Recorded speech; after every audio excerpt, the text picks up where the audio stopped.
quinta etapa, graças a Deus aqui então reunidos para mais uma videoaula de História, aqui em quem então está falando, professor Ronaldo Moura. E hoje, propriamente dito, nós vamos então dar início à exploração do nosso primeiro capítulo. Então lá no nosso livro de História, nós vamos ter então na página 156 esse capítulo, As Origens do Estado Brasileiro. Então vamos lá, pessoal da quinta etapa, conhecermos com riqueza de detalhe as origens do Estado brasileiro.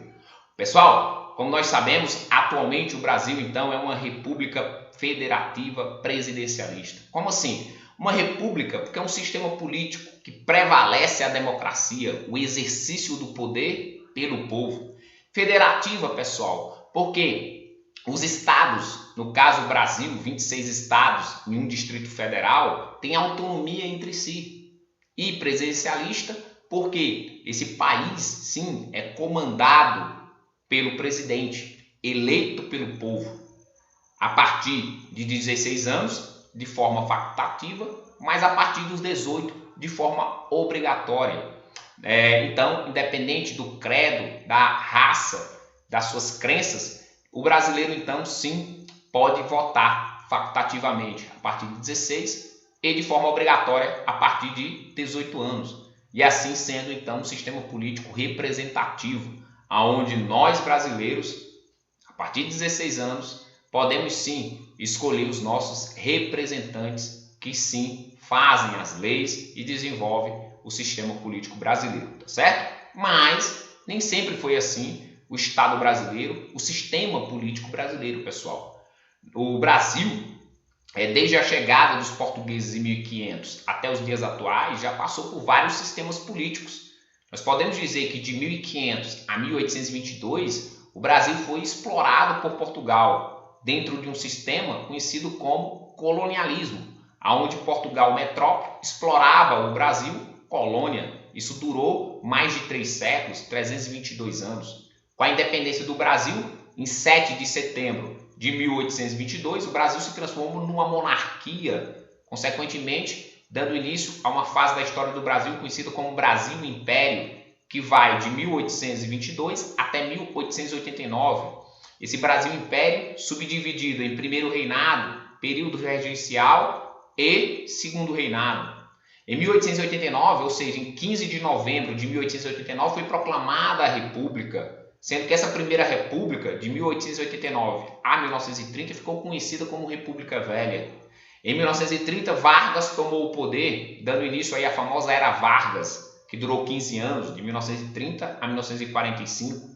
E aí, a partir de 45 até 1964, um período que ficou conhecido como República Liberal Democrática, ou seja, o sistema republicano voltou a existir, o povo pôde voltar a escolher seus representantes. Infelizmente, em 64, o golpe militar que instalou a ditadura e através principalmente de atos institucionais, várias liberdades, direitos individuais foram suspensos pelos ditadores militares brasileiros. Castelo Branco, Costa e Silva, Médici, Geisel, Figueiredo. Em 85, mesmo com eleições indiretas, a redemocratização do Brasil aconteceu. E aí, nascendo a nova república, que dura até os dias atuais. Então percebam que em 521 anos, quantos e quantos sistemas políticos o Brasil já conviveu, passou. Vamos conhecer ao longo do ano todos eles. Pessoal, nós podemos dizer que o primeiro sistema político desenvolvido no Brasil ficou conhecido aí então como Brasil Colônia, ou seja,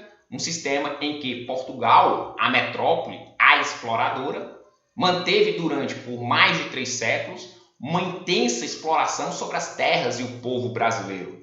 Então, pessoal, nós podemos dizer que vários reis portugueses absolutistas que detinham um grande poder em suas mãos, sim, exploraram intensamente as terras e o povo brasileiro de 1500 a 1822. E o principal exemplo, a principal demonstração dessa intensa exploração foi através da imposição do Pacto Colonial, ou seja, a obrigatoriedade da colônia Brasil só poder comercializar com a metrópole Portugal, ou seja, tudo que aqui era extraído, produzido, só poderia ser comercializado com Portugal. E Portugal é que vendia para o mundo lucrando muito mais. E, consequentemente, tudo que o Brasil, os brasileiros precisavam comprar, só poderiam comprar de Portugal. Consequentemente, altos preços, consequentemente, somente Portugal também lucrando. Isso então vai durar aí, pessoal, de 1500 até por volta 1888, essa obrigatoriedade do Brasil, do brasileiro, ter relações com a metrópole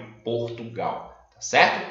E aí o outro ponto importante vai ser, na página 158, a insatisfação com o sistema colonial, ou seja, nos séculos aí, final do século XVI, início do século XVII, Portugal vai passar por uma grave crise, principalmente econômica. Isso está relacionado ao fim da União Ibérica. A União Ibérica foi um domínio político espanhol sobre Portugal e durou aí de 1580 até 1640, ou seja, finalzinho do século XVI até praticamente metade do século XVII. E aí, pessoal, o que acontece?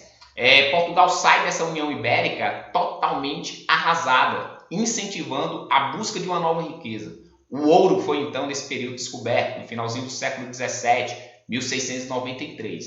Só que Portugal consumia bastante, óbvio, o ouro brasileiro, consequentemente não investindo em manufaturas, em produção de produtos, importando tudo da Inglaterra, tendo lá enormes dívidas. E aí, óbvio, que o ouro é uma riqueza esgotável.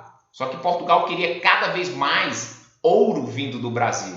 E para isso, vai criar uma tensão aqui com os brasileiros, principalmente com os mineradores, porque vai aumentar os impostos sobre esses exploradores, querendo cada vez mais ouro e, consequentemente, também aumentando a fiscalização sobre a exploração do ouro. Então, esses fatores fazem com que, principalmente os mineradores ali do centro do Brasil, fiquem insatisfeitos com o sistema colonial, fiquem insatisfeitos com a metrópole Portugal. Olha os resultados. Portugal, para aumentar a cobrança de impostos, para arrancar mais ouro dos mineradores, criou esse imposto conhecido como derrama, que era a obrigatoriedade de anualmente anualmente o Brasil enviar para Portugal cerca de 100 arrobas de ouro. E se não atingisse, poderia então decretar a derrama, que era a autorização para a invasão das casas, principalmente dos mineradores, para pegar riquezas até atingir essas 100 arrobas. E, consequentemente, os mineradores, já enfurecidos pelo aumento dos impostos, pela fiscalização rigorosa, ficaram ainda mais enfurecidos com esse novo imposto, a derrama, levando a revoltas na região mineradora. Filipe dos Santos, Inconfidência Mineira, entre outras. Tá certo, pessoal? Nas próximas videoaulas, então, a gente dá continuidade. Fiquem com Deus. Bons estudos. Valeu, pessoal!